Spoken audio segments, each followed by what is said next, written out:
Hey, everybody. Welcome to another edition of Coaching from the Couch. This is your Washington Commanders update, and I'm your host, Candy Seawall Waller, checking in as I love to do all throughout the NFL season to give you the latest and greatest information on the Washington Commanders. You all, this is a live Bowie television recording. Everything we say and do here will be also on Bowie Television, which you can find in Bowie, Maryland, and most surrounding areas on channel 11 if you have Verizon Fios, and Comcast Xfinity, which is on channel 77. You all are probably watching now through my page, or you are watching through the Bowie TV YouTube channel. So, Washington Commanders fans, come on in. It's been a few days. It's been a few days. And yes, I know I normally do the day after the game, but I made a post. I said the Commanders need a break, and so do I. So do I. So I said, you know what? Let's all take this mini break. And I see Commanders fans already hopping on. If you're watching from Facebook, make sure you hit that love button. Make sure you share the show. If you're watching from YouTube, you can drop the link anywhere, hit that thumbs up, drop a fire emoji. Make sure you are engaged in the conversation. I try to keep up with as many comments and questions as possible. I see Tina Moore has already jumped on. I see Eric Jessup has already jumped on. So I try to keep up with as many questions, comments, all of the above as much as I possibly can. But sometimes I fall back. So hopefully you all are locking in while we're doing all of these housekeeping items. You all know my most favorite housekeeping item is that in which we have to say hello to Mama Waller and Papa Waller, because you know they always watching. They hear, they try to chime in. Pops watches later, Dad, he watches later, but at any rate, they're always watching. So going to post some of these comments. Mama Waller is already chimed in, and the hellos are coming in for her. So you all, as you all know, I try to have as much energy and kind of live watcher viewer engagement as possible. You know, we'll get into some clips. We will definitely get into some clips, and we'll try to get into, like I said, some kind of crowd engagement, if you will, right here. You all know what it is. You know, my first and favorite game that I like to play is what's your one word? And it's been a few days. So you've had an opportunity to calm down a bit, right? You had an opportunity to calm down, come back to earth, calm down and come back to earth. And you know, because it wasn't like a high. It wasn't like the Hail Mary high. It wasn't like that at all. It was definitely a different vibe after the Commanders then gained their second loss of the season, this time to one of their division rivals, the Philadelphia Eagles. So drop in the chat what was your one word when the game was officially over and it was done and the Commanders lost. Go ahead and drop your thoughts into the chat. Tina said that she was disappointed. I mean, it was disappointing. Here's what I will say, and I think I may have posted this, and that is I really underestimated the hype around that game. I really, I mean, primetime games are primetime games.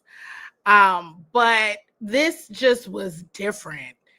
And it was a lot of hype around the Ravens Commanders game that we all know. And maybe it was more of the hype because it was a division game and it was prime time.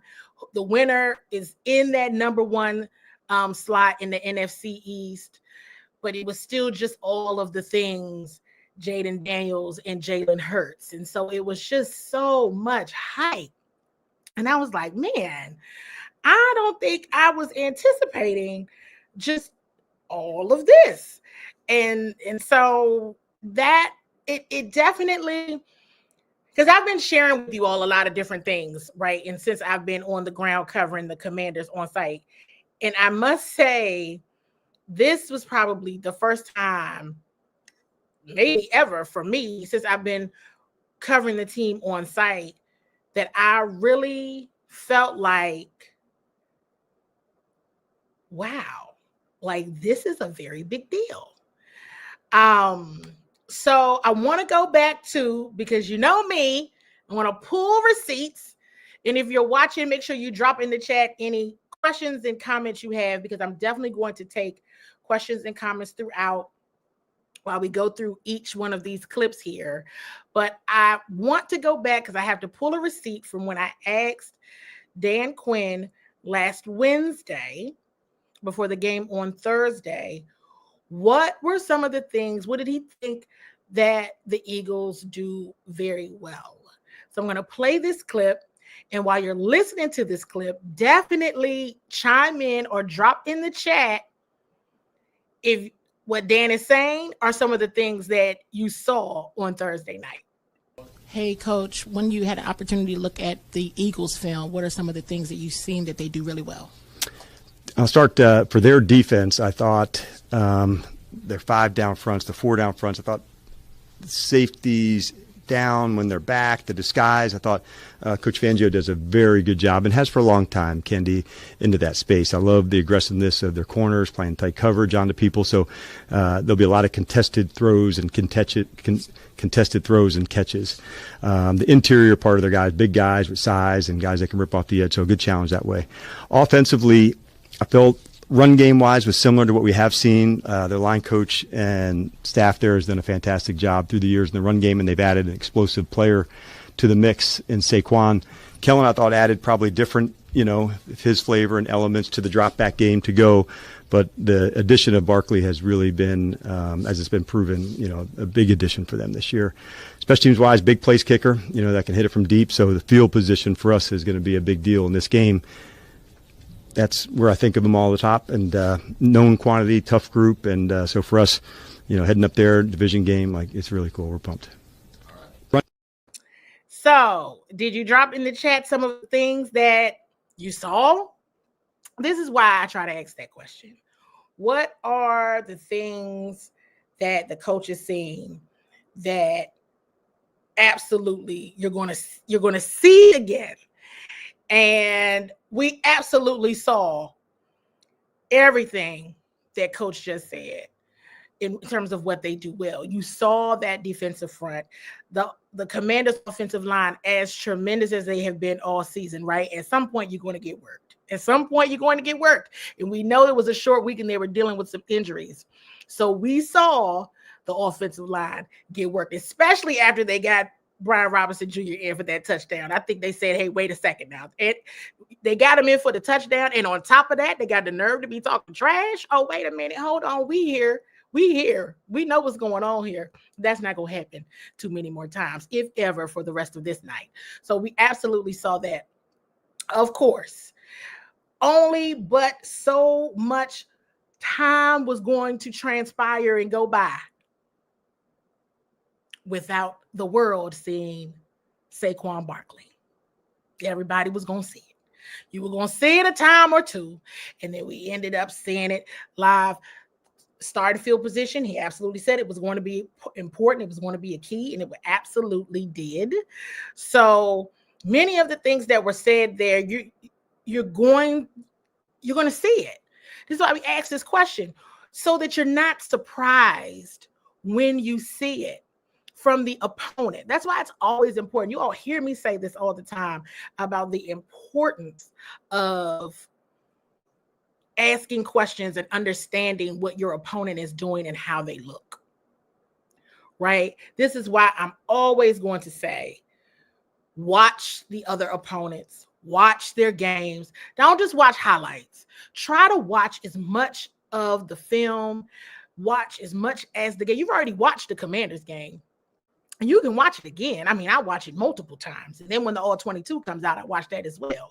But I don't necessarily watch the television version of the opponents. I watch the All 22 of the opponents. so that I can also pressure test myself. Am I seeing these things correctly? So when I ask one of the coaches about it and they repeat something back to me, I say, okay, noted. Because if they saw it come up on film, then you can't be surprised when you see it on game day. Because more often than not, you're going to see it on game day. So when they say something in a press conference, and remember, I brought up to you all the nifty point, the use your clues point that Joe Witt Jr. shared before the Pittsburgh Steelers game, is that he listens to all the press conferences. He wants to know what everybody is saying. That is a very important point.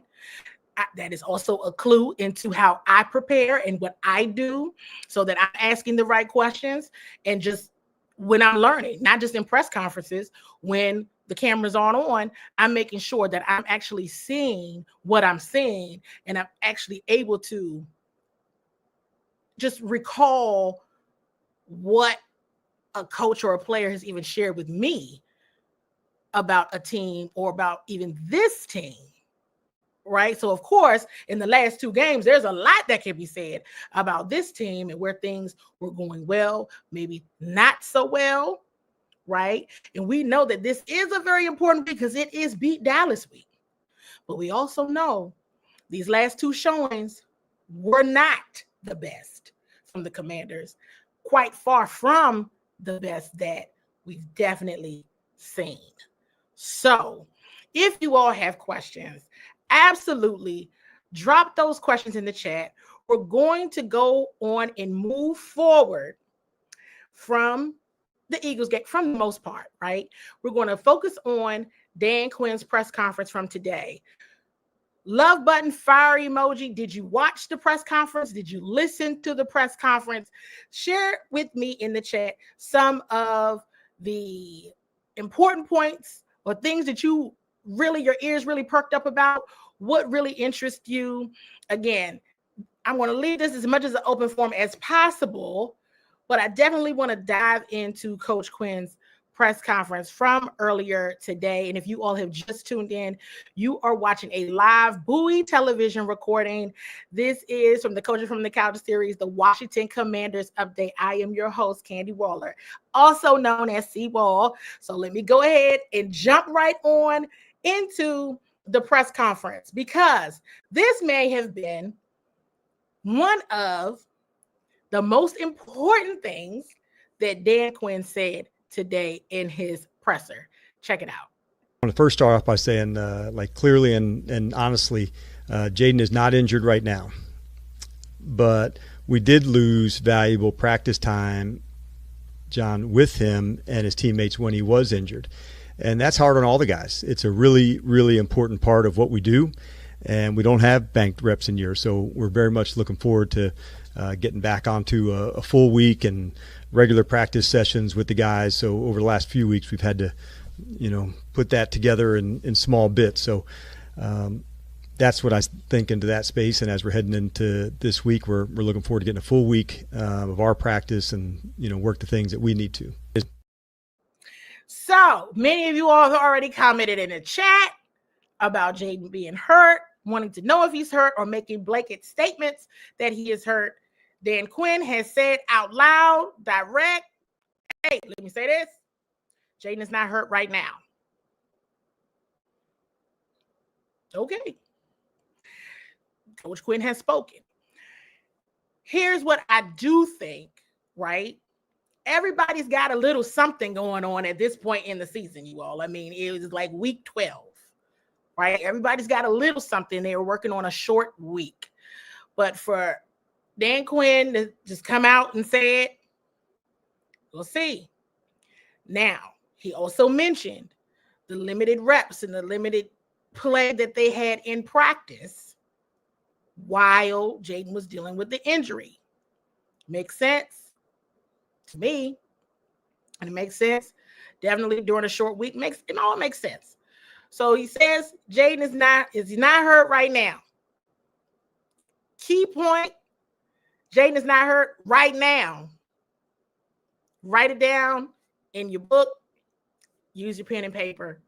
That is a very, very, very important point. So you all, despite what anybody may think, Coach Dan Quinn has spoken. And he said that repeatedly in this press conference, like, hey, when he was out, when he was injured, he was dealing with some things. Yes, that hurts the reps, that hurts the practice, that hurts what we need to do to prepare effectively. Now, with this mini bye, because the actual bye is still 2 weeks away. So keep that in the back of your mind. This team has a very late bye. And I believe that's one of the points that Coach Quinn also said, was that he doesn't recall ever having a bye this late. So you got to remember, the Eagles had already had their bye. The Steelers already had their bye. They were coming off of a bye. So these weeks just pummeling on each other. And that is one of the things I believe that Dan Quinn brought up again today as well, was, hey, you all are probably feeling it too. This back-to-back, this every week, this is rough. This is hard. And we're going to get into that because that kind of came up as well in one of the questions in the presser. But drop your comments, your questions in the chat. Dan Quinn already answered it for you, so I don't have to answer it. Let's go on to the next clip. Hey, Dan, we haven't talked to you, obviously, since you had a chance to watch back the game. So just curious, what did you think of your offense? What stood out to you? Well, I didn't think we had enough shots at it. We thought third down was going to be a big piece in this game, Ben, could we extend drives? Could we, hold on to the ball? Because we didn't want to get caught into a game where we didn't have enough, shots at it where they could control the ball through the ground game to go. So I thought timing and execution, we missed the mark onto that spot, quite honestly. And as we get ready, into this week, that's why I was referring to John earlier. I'm looking forward to getting some full speed reps with the guys again out on the field. But I just thought a click off here or there in the run game or an incomplete pass or whatever that may have looked like, Ben, at different times. If there was just one thing, I can't, put one finger on this one position group or this one issue. So it just kind of felt like a lack of execution in some crucial spots. And it was absolutely a lack of execution. We all know that. We all saw that. It was so much about Jaden that I really want to know, did everybody see? It's a couple things, because I've seen a couple comments. I've seen the comment I think Tina made about Terry McLaurin and Cooper DeJean. And when I went back and looked at the film, Cooper was having himself a good day. He was having himself a good night. Now, I'm going to still put my money on Terry McLaurin, but he was having a good day. I also want to say this. If Jaden pushes it when he's not necessarily comfortable, you're going to see what happened on Thursday. And we've seen it a couple times. Only a couple times, though. Only a few now, right? This is a pick. It's the interception. So I do want everyone to keep all those things in mind. Here's another thing that I want to bring up, because I saw the comment that said, and yes, E-Rise, absolutely. We can't get on this whole rookie deal, because I asked about the rookie Mike Sanders still, okay? Everybody's rookie is not all the same. And Cooper very much so. Okay? He was ready for his assignment. And we have to honor that. And this is one of the things that I said last week, which is all parties involved, fan base, media, all parties involved has to stop expecting that the other team is not going to be prepared. At the top of the season, and I think it might have been around week 4 or 5, I said, now is when we're going to start to seeing what happens. Because as time goes on, because I've definitely been seeing comments about Cliff Kingsbury's offense as well, the film is going to be out. There's going to be enough film out to say, oh, we can figure this out. Everybody is supposed to do their homework. And there's nothing better than doing your homework on a team that's in their first year of a recalibration or reset or whatever it is they're doing, on top of the fact that they're tired. And all of the eyes on Jaden, hold on. An even more important point, in my opinion, is that you got a banged up offensive line. That is how you knew. That is how I knew. I said, these guys got banged up and they are tired because the offensive line has been doing very, very well. Let's to credit again to the offense. And I said this last week against the Pittsburgh Steelers, my issue at all was not with the offense. It really wasn't. Third quarter, you're up 24-14. We're not going to go too far back in the past, but those are things that you can't forget, right? You lose 1 point to a very tough and stout Steelers defense that limited the Baltimore Ravens tremendously, might I add. Coming off of a what? A bye. A bye. They will rest it. Mike Tomlin don't lose after no bye. Okay, the stats are right there. He already done told you. So you already know. You can't expect for people to not be ready. They're going to be ready for you. They're going to see what you're doing. They're going to get the scoop on you. They're going to watch the film. They're supposed to be prepared. But you see how they performed on Sunday. Turn around and look and see how things went down on Thursday. It was abundantly clear these guys done gave it their all. They need a break. They need a break. This is rough. This is a rough little stretch right here. Because teams are experiencing their body, coming back ready. They're coming back poised. They're coming back well rested. They've spent time with their families and their friends. They've stepped away from the game a bit. They're coming back refreshed. And if we really want to be honest, the Washington Commanders at 7 wins at this point in the season, have already overachieved what most thought that they could even accomplish in the full season. Now, is it scary or is it like OMG? Yes, absolutely. If they lose this week. So we're going to get into that in a moment. But they've had this many bye. And Jaden is not hurt right now. Right now. Let's move on to this next question, which goes to the point of the being tired, burnout. Love button if you're following along. Fire emoji in the chat if you're following along with the Washington Commanders update. This is a live Bowie television recording, and I am your host, Candy Waller, also known as Seawall. Let's move on to the next clip. I know he's a super hard worker and he's very consistent. Is there any concern with a guy, like especially, your rookie class in general, like, is there a little bit of, I don't know, burnout's probably not the right word, but like overwork in that sense?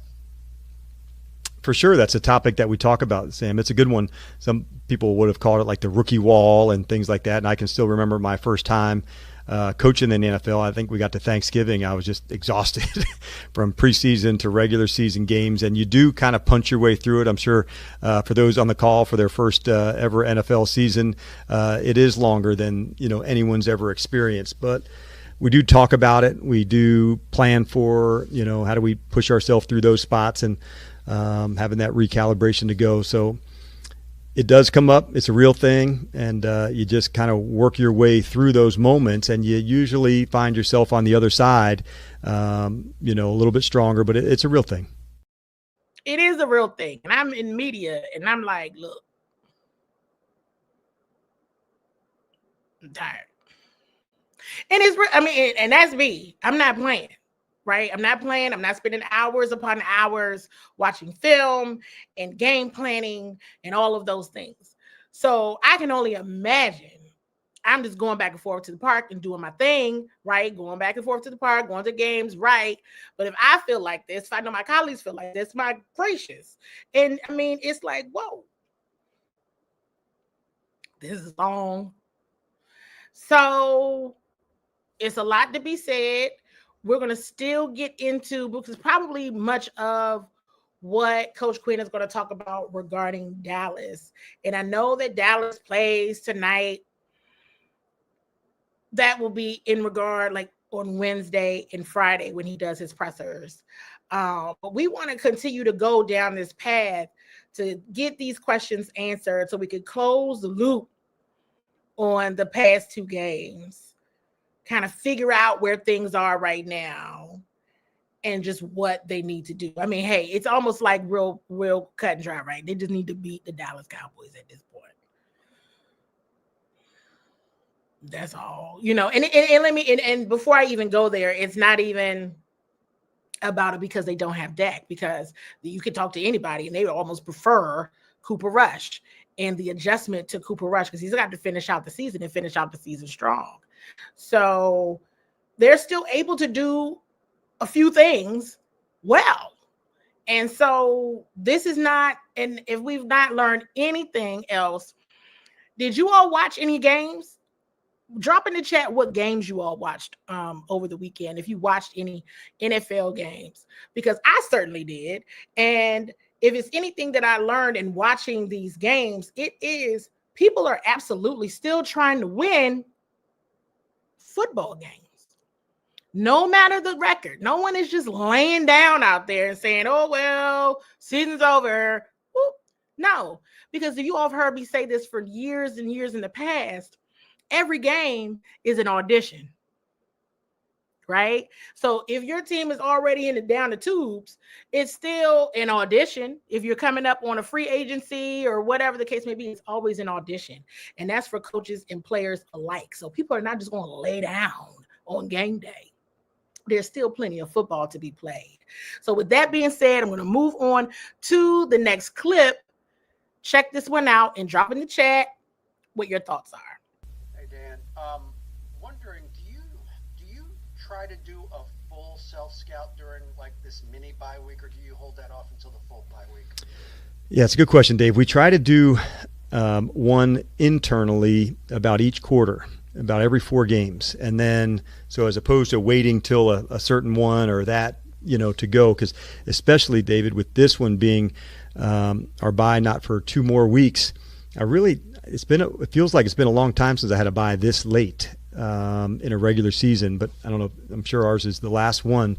So we try to do it like almost on a quarterly basis. It doesn't always work out that way. We might have a Monday game to go, but as opposed to waiting it out. So we're kind of in the cycle right now where we're at the end of another one and beginning another one. So we stay pretty consistent with it on a regular basis. I thought that was interesting. I like that. Very important point of how much they scout, right? You don't want to lose sight of opportunities to get better and self-assess. I think that it was super interesting. I love that question from DA, because that is absolutely what you want to hear, right? Every 4 games, they're self-evaluating. And that is a very, very, very important point. And so I got to always shout out people from my neighborhood, my old friends. This is why it's fun to do the lives. So Carlos Brockenborough, we grew up together. So I always got to shout people out when I know you personally and just in general anyway, because I'm loving the comments and the commentary that's coming in. And if you all know Darrell Owens, also with Bowie TV, photographer and videographer, if I made a joke online and said that the Bears can blame Darrell because he is a Green Bay Packers fan. So I said to blame the Hail Mary on him and blame the Packers beating him in the last second as well, because that was tough on him. But anyway, I really do like, and I love this comment here as well. I like the mentality to look over the team often, and I think that's important for competition. Absolutely, you have to continue to evaluate. You have to self-assess. The season is long, right? And opportunities to get better. That's why you self-assess and just fix some things. We heard Coach Joe Witt Jr. Was it last week? Okay, no, it's not last week because we didn't get a chance to talk to the coordinators last week. It was the week before when he mentioned against the Giants that a certain check didn't work. He said it was the same thing that the Ravens did with Mark Andrews. He said, so guess what? We're not doing that check again. I can so appreciate someone who can out loud say, that didn't work, and it didn't work again, and we're not doing that anymore. That is, and I also love button, fire emoji. When have you seen and heard coordinators say, it didn't work there, it didn't work there, we're not doing it anymore? I was like, oh, where's my notepad and my pen? And I wrote it down because I think it was very, very important. Right? Love button, fire emoji. If this is the first time you've actually heard some of people be direct about the situation. And hey, listen, I know you all have PTSD. I know. This is different. People are being straight up about a lot of things, and you got to appreciate that.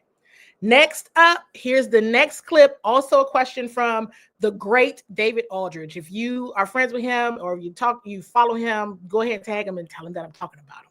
All good things, all great things as usual. But the next clip is his second question.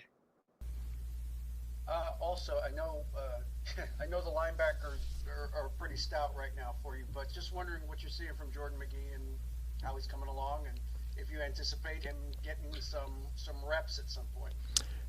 He's certainly working hard at it, and he and Ben Sinnott are two that are absolutely putting it in, and the guys at the position are also performing well too.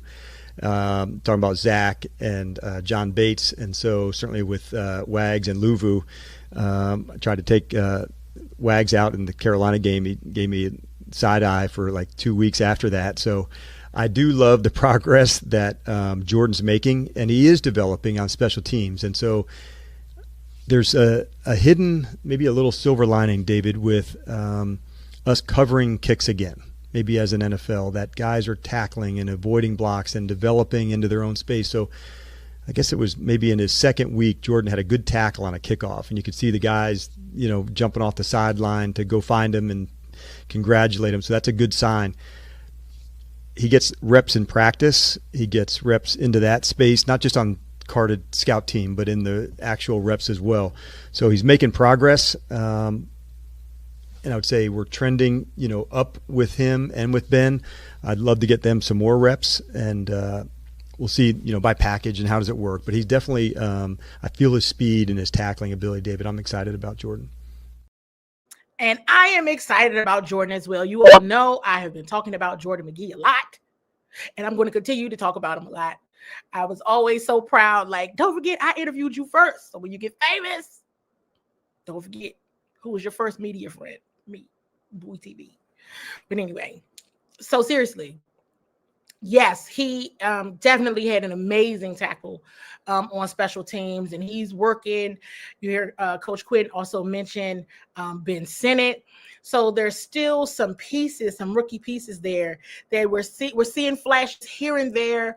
Not everything quite yet, but that is a good thing because that means that the position group is performing very, very well. Thought it was super funny for Coach Quinn to mention that Bobby Wagner gave him a side eye when he tried to take him out of the game. If you all remember the Carolina Panthers, there was enough going on. The team was winning, but here you have future Hall of Famer, future gold jacket wearer, right? Veteran of all veterans, Bobby Wagner giving the head coach a side eye when he tries to take him out of the game. So I just think that was a very important point.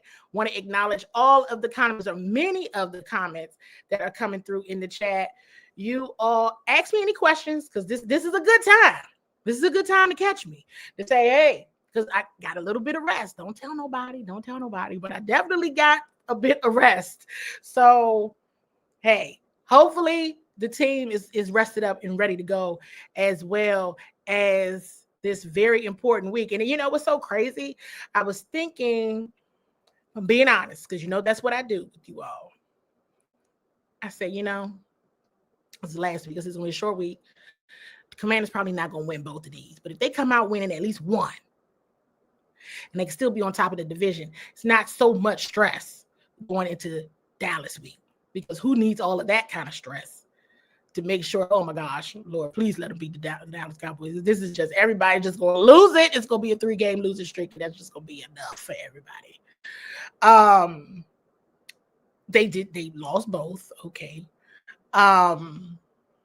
Of course, just from division standings and conference standings, it would have been better to beat the Philadelphia Eagles. But at the same token, it was still like strength of team and strength of defense. So didn't go as much as anybody playing, right? But how can you plan these things? But I do think the team is absolutely in a must-win situation. And when you're in must-win situations like this, you have to be very, very careful that it does not end up like a trap game at all, right? So moving on, many of you have asked this question about Marshawn Lattimore. Here's an answer. And then just quickly with Lattimore, since you guys decided to make the trade, was this about the timeline you expected? Have there been any surprises one way or the other? Not surprised. No, not surprised on that, JP. We knew there was going to be some time where it wasn't, plug and play, after the trade. And so what I look for from the player to see is he working as hard as he can to do that and learning as quick as he can. And good news for us is that Marshawn's like absolutely like savage worker, wants to go, like be as ready as you can and digging in. But we're just not going to take the chance if it's not all the way ready. And good news, we're trending in a really strong way, and we'll see what the week looks like. But we're moving in the right way, that's for sure. There's your answer on Marshawn Lattimore. I don't know if you like the answer. I don't know if you feel like it's good enough, but it's an answer. And it just, this team has been consistent. They have been consistent in how they treat injuries. They've been very consistent in how they treat injuries and what they think can happen and should happen. In the, what they think can happen, should happen in the time allotted. What just popped into my head? I feel like I really want to mention this before we get into the questions that I asked today. Love button, fire emoji if you heard my questions from earlier today, because I am going to play the clip here in a moment. Brian Robinson Jr., love button, fire emoji if you are really high on Brian Robinson Jr. And we know that he has been dealing with injuries and still playing, right? And he's just been through a lot anyway, right? On Thursday, he broke the huddle. He broke down the huddle. And in past games and years, Jonathan Allen always broke down the huddle. Maybe someone else talking in the locker room, but he always broke down the huddle. And what we have seen here recently is, because I don't know how much of those types of things you all see on TV, especially when it's, like Thursday Night Football, or, if they're away and another broadcast has it.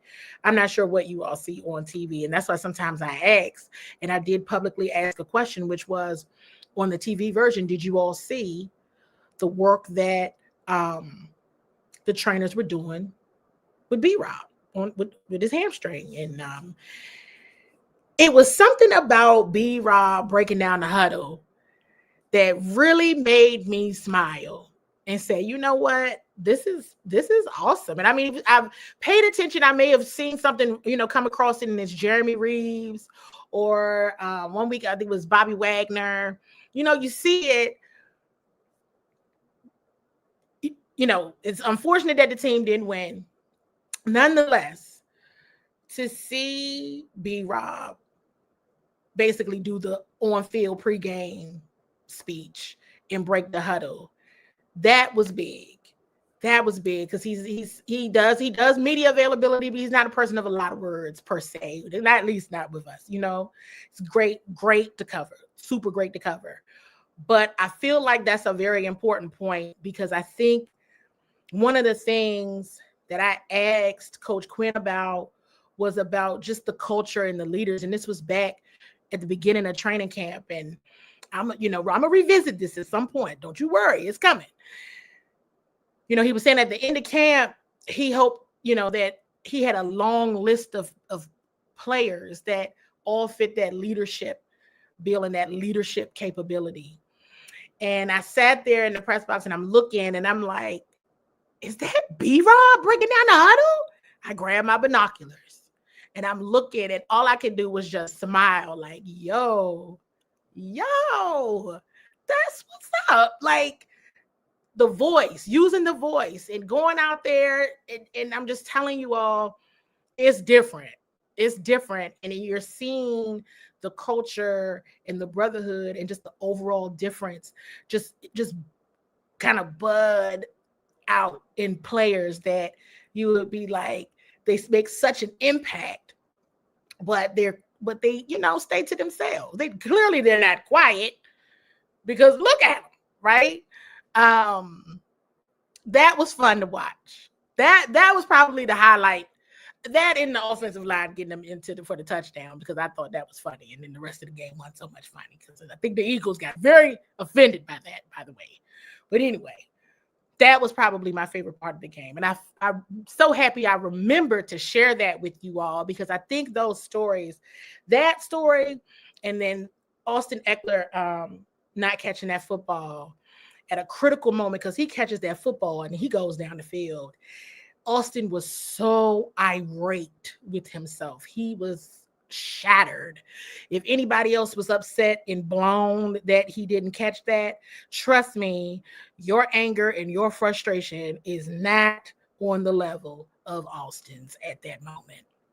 And at that moment, to see B-Rob immediately go to him, Bobby Wagner immediately go to him, and other players as well just rush to Austin as he was unraveling, because he was upset. He was upset. These are people who feel when they make a mistake, when they feel it, it crushes them. They hate it, quite frankly. And they are very, very tough critics. So it's never anything that we could say here that they haven't already said to themselves, or as they were walking on that. I don't know what the TV version showed there as well. He was irate. And I don't know, coming off the field, he was irate and hollering, and he just could not contain himself. And that's why his teammates ran up to him. And they continued to talk to him. And after a minute, he had to go and stand by himself, collect his thoughts. But he was very upset. And so you have to, I feel like with everything as critical as I know I can be, as tough and objective as I can be, as long as you know, I don't have to say nothing. Just say nothing. We ain't got to talk about that. I'm not going to get into that.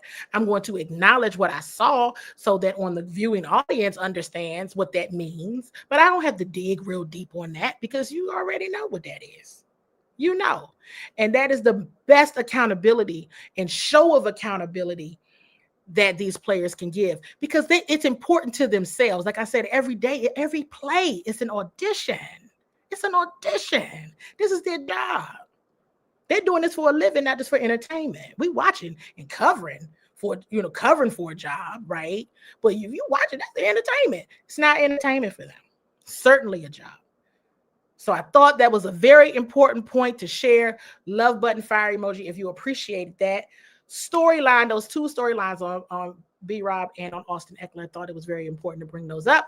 Now we'll get into my questions from today's press conference. Hey there, Coach. Good afternoon. What are your thoughts so far on where the team is with starting field position? You know what? That's a great question, Candy. Last week, we split it right down the middle. Both teams had exactly the same. And I love that we're covering with real intent to try to make a change on that. I thought Tress did a nice job. We dropped one down inside the 20 on the punting side of it. But it also goes into penalties. And in this last game, I think we had 5, they had 4. So all of those factor into, our starting field position. We're in each of the games closely battling for that. And I think, one of the edges for us is the special teams and their cover group. And we're going to continue to push those guys and lean in on them, especially with guys like Tress, that can drop a ball inside the 20. And from our kickoff side, I thought Zane's done actually a really good job too of being dropped into a spot, just a few weeks ago and allowing us a chance to cover. So it's one of the fun parts of the team to coach, because this kickoff team, if I could tell you the words and phrases they're saying on the sideline, we would have to bleep out a lot, but it's a lot of fun. And your thoughts on Mike what he's done in the last couple of games? One more time, Candy. You got cut off just for a second, please. Oh, I'm sorry. Mikey Sainristil. Yes. Thoughts on his play the last 2 games?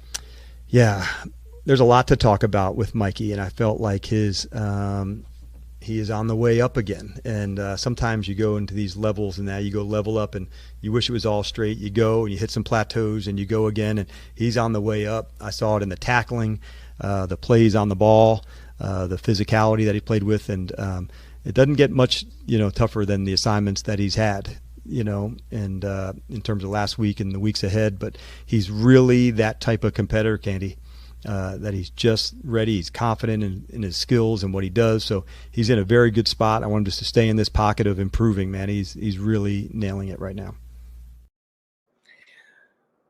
Shout out to Zane Gonzalez, okay? Because after all that this team has gone through with kickers, still got to shout out Austin Cyber, because we were like, no, not after everything that. And if you watched games, if you enjoyed a day of football, if you did Red Zone Sunday, or you just picked the game and said, I'm going to lock in here, you know how important a good kicker is.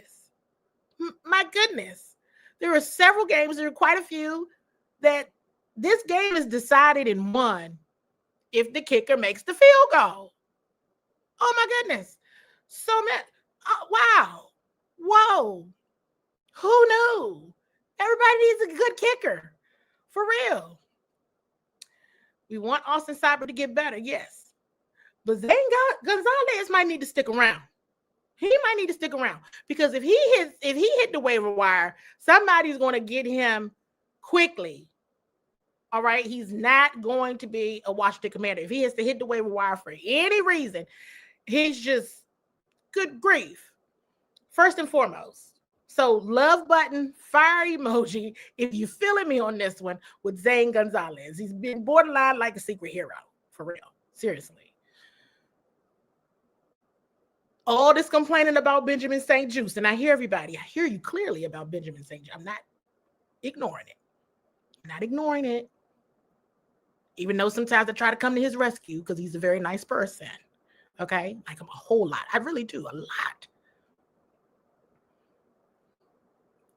Don't let your disappointment in Benjamin St. Juste make you miss what Mike Sainristil did on Thursday. Daggone it.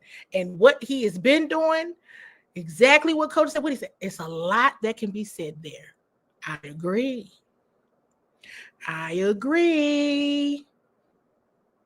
Mikey is having a very, very good run so far. And yes, right? If we go back, Monday Night Football, not the best. And Mikey talked about that week. I brought it up when we were out in Phoenix, that Mikey shared in his media scrum that he got advice from who? Darryl Green. And Darryl Green told him, hey, by the time you get to the bench, it's 10-second rule. By the time you get to the bench, you get ready for the next play, you got to forget about it. Move on. He mentioned Darryl Green there. If you heard any of Darryl Green's speeches during the weekend he was honored, Darryl Green said, and little Mikey Sainristil, that's my little brother. When he play well, that's my little brother. When he don't play well, I got to talk to him. But he said, but that's my little brother. Are you all paying attention? Love button, fire emoji if you're starting to understand what's happening here based on the stories that I'm sharing, based on have one of you heard a legend say that about any of the play in building that relationship? When have you heard a player say just very freely, this is who I get my feedback from. This is who I work with. This is who gives me my advice. Mikey did a tremendous, they didn't win, but I asked Coach about Mikey Sainristil, because let me tell you something, that kid balled. Okay? And it's a reason why they ain't throwing nothing over there. Too much. They sometimes give it a shot. But Mikey, and they've changed his position too. All right? They've had to do some different things with Mikey. Not because of anything other than just fit and game plan and scheme. Don't let all that negativity focusing on Benjamin St. Juste make you miss the very important points. And when players are balling out. Mikey balling. And I appreciate it, Coach. If you saw it in the clip, he kind of had to take a break. Like there's a lot you can say about Mikey Sainristil right now. Tell me about it. Because there was a couple of his plays, you all. I'm gonna be honest with you. I had to rewind that over and over again. I'm like, my God, is anybody talking about Mikey? Everybody talking about number 25. No, zero. Number 0 is a hero a lot of times. 0 is a hero a lot of the times. Anyway,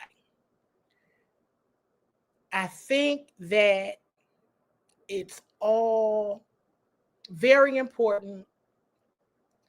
The team has experienced and felt, and it wasn't that I just think they were tired offensively.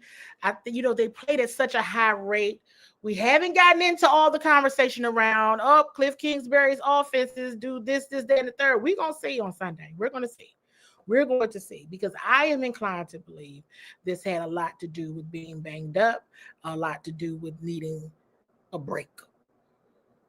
I am inclined to believe that, because if we're really looking closely at the film and what is presented, this was execution challenges, mostly execution challenges. Now, yes, I can all day long say I'm kicking that field goal on that 4th and 2.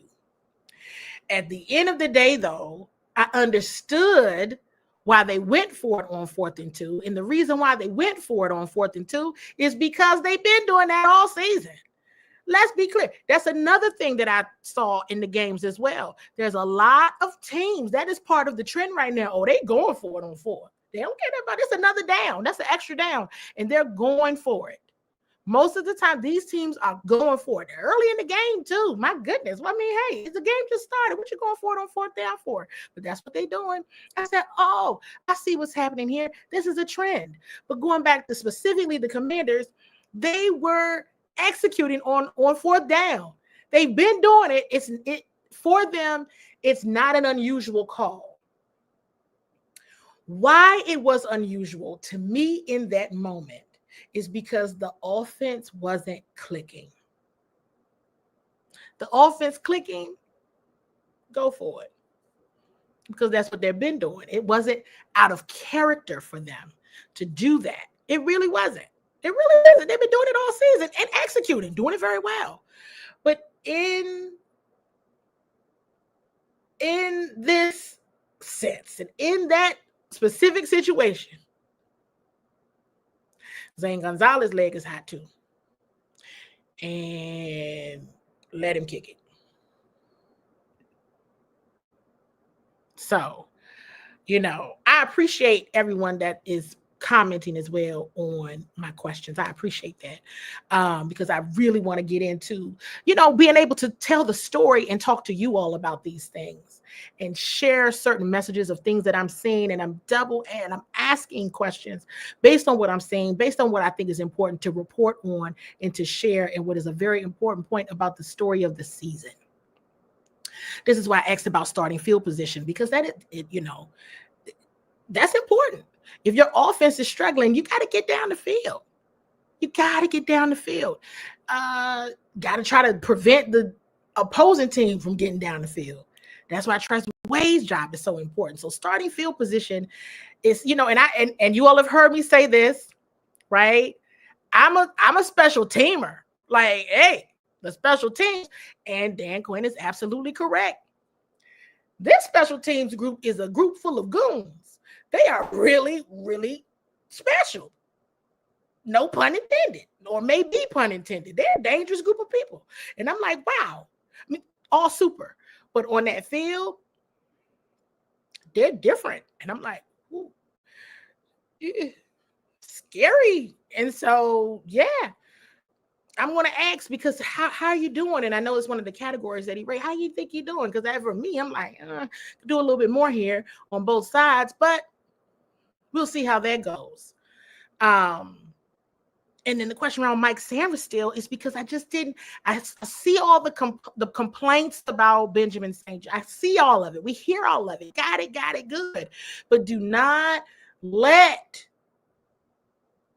that, see, I think there's been so much attention on Benji that people aren't paying attention to Mikey and what he's doing and who he's matching up with, and the coverage that he's providing and the tackling that he's doing. Oh, man. Woo! Just gets me excited thinking about it. Can you tell? Oh, I had to ask.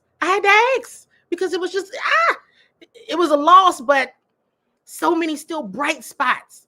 So it's, get excited thinking about it just because it was that dope. It was that dope. I'm like, oh my gosh, if only they would have won, right? But they didn't. So beat Dallas week is here. A lot of different storylines, right? Coach Quinn, Coach Witt, Dante Fowler Jr., who's having another defensive player that is having an amazing season, everybody.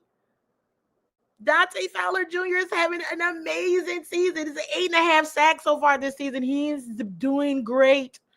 Tyler Biotish. I didn't call his name. I'm just going to ask him tomorrow. Like, oh, what day is today? Okay, no. This week. Won't be tomorrow. This week. What? Pronounce it. Say it. But he said it, and I just still say it wrong. He's been doing a tremendous job at center for Jaden. Just tremendous. Dorrance Armstrong as well. So I think that a lot of great storylines. And I just, I see this comment here. And listen, just because it's Cooper Rush, what that mean? Some people prefer Cooper Rush. What does that mean? The game still got to be played accordingly. There were 4. How many fights were there? 4. 4 scuffle. 4. 4 of them. And so this should not be taken lightly. And there's still some dynamic players on that team. This is not like, who cares because Dak is out. No, you better care. You have to care because now you're in a must-win situation. Now you're absolutely in a win-now situation. And who cares what the Dallas Cowboys record is? They would love nothing more, that team as well as their fans, to beat the Washington Commanders. They would love nothing more than that. Just love it. They would just eat it all up. So, Commanders fans, game will be at home. And this will be another one, right? Much like the previous Sunday, where there are a lot of fans in the building. It's going to be a lot of Cowboys fans there. A whole lot. So we shall see. I think it is important for this team, if they are serious about their playoff dream, I think they absolutely have to win this week, and they absolutely have to beat the Tennessee Titans. They're going to have to be 9 wins in on the season before the bye if they are truly serious about this season. Because after watching the games yesterday, it's abundantly clear to me that in the NFC, and perhaps the whole league, but definitely in the NFC, it is the Detroit Lions and everybody else. Because the Detroit Lions are something else. Now, that is just crazy. That is just crazy how they're beating people. And they are losing players to injury. But that depth chart they have, is just, so that's why when people are talking about players, I'm like, this is how I know this fan base has PTSD, because the fan base doesn't understand depth.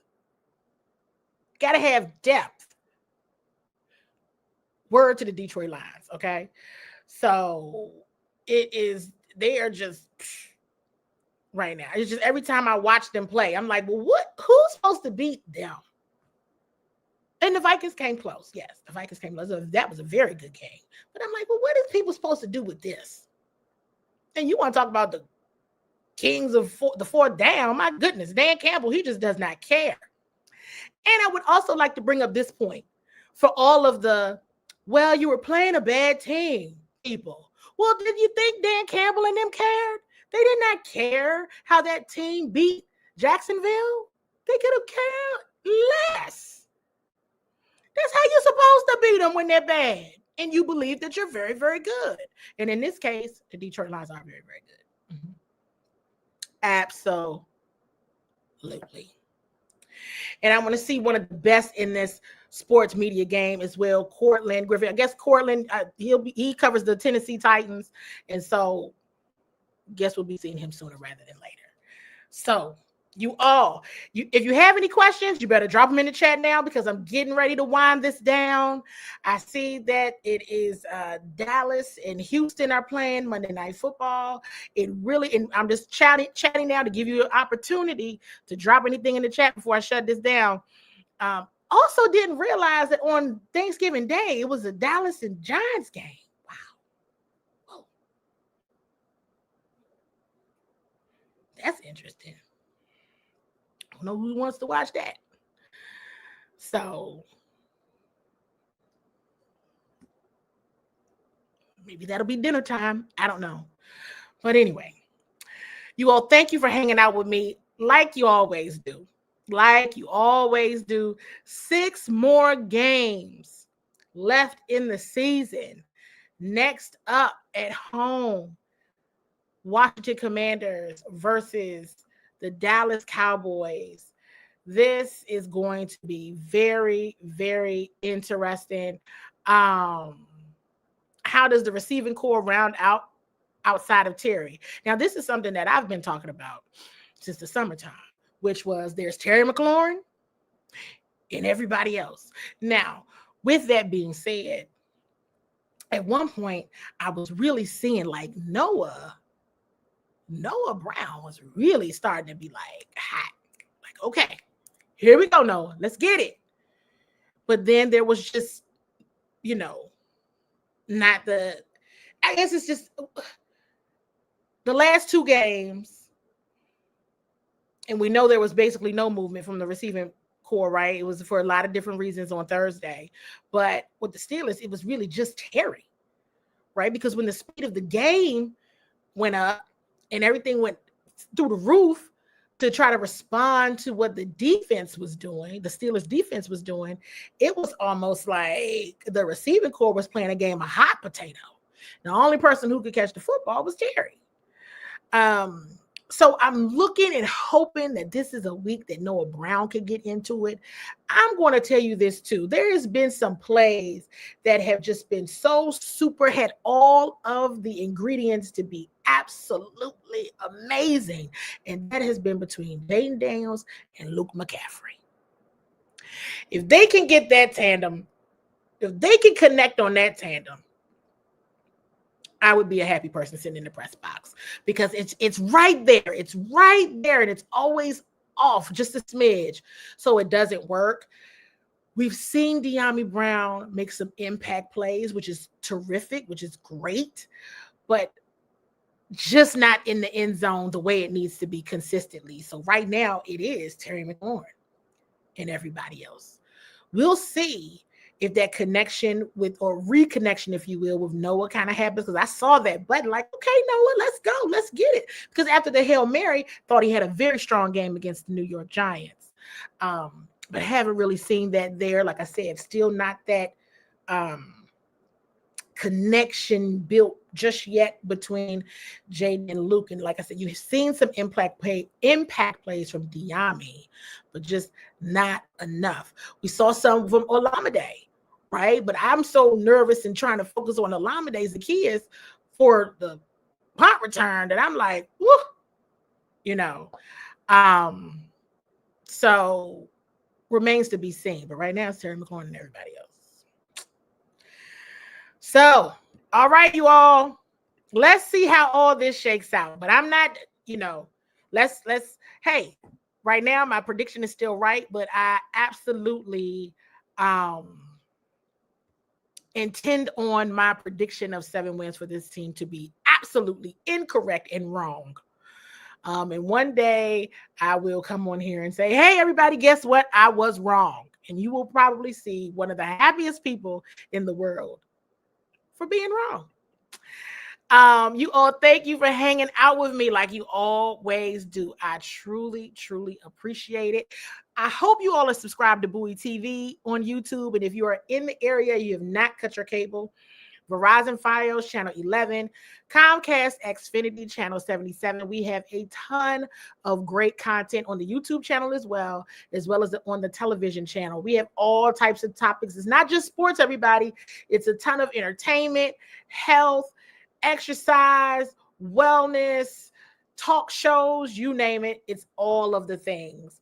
So you all, again, thank you for joining me for this live Bowie television recording. I am your host, Candy Waller, also known as C-Ball, and I've had an absolute blast with you all. Okay. Listen, make sure you're subscribed, and I'll talk to you guys again soon.